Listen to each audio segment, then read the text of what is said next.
شيخنا توكل لا ما اريد انا اتزوج. توته؟ دراستي. توكل بابا. شو سببك؟ لا انا بعدني صغيرة ما اريد اتزوج. ها؟ انا ما اريد اتزوج. الشيخ جاي علينا من مكان ما بعيد. أريد. شلون رجعك؟ ما اريد. ليش؟ ما اريد. ليش؟ ليش تبارك؟ ما اريد انا بعدني صغيرة ما اريد اتزوج. هاي شو وقت ما تقتنع هاي انا بخدمتك. فدوى عمرك. شو وقت ما تقتنع تقول اني يعني باصرار وباراده اني ابدا اتزوج مصطفى انا بخدمتك. انت شو الاسباب اللي مانعتك؟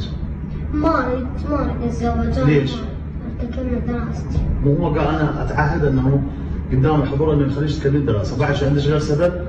ايه ما اريد. ليش؟ ما اريد انا احقق حلمي ما اريد اتزوج. شنو حلمك؟ ما اريد اصير دكتورة.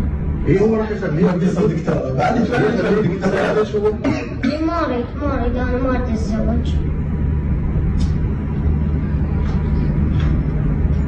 امورها شرعا هاي حتى احنا لما ندخل بقضيتها. لا هو شرعا ماكو مانع بس هو يعني شو قلت لك هو كشرع ماكو بس هي بشويه من قلت لك من ما خلاص صارت عندها رهبه انا نقول لا توضحها وشو وقت اجي بدون عمار. فدوى عمرك. هنا رفضت الطفلة الزواج وما تعرف شنو كلمة الزواج، وكان الشيخ يقنع الطفلة بالزواج، لا هم الجانب الإنساني ولا هم براءتها ولا همت طفولتها ولا همت حتى مدرستها، كان همه الوحيد يعقد وياخذ فلوسه ويروح.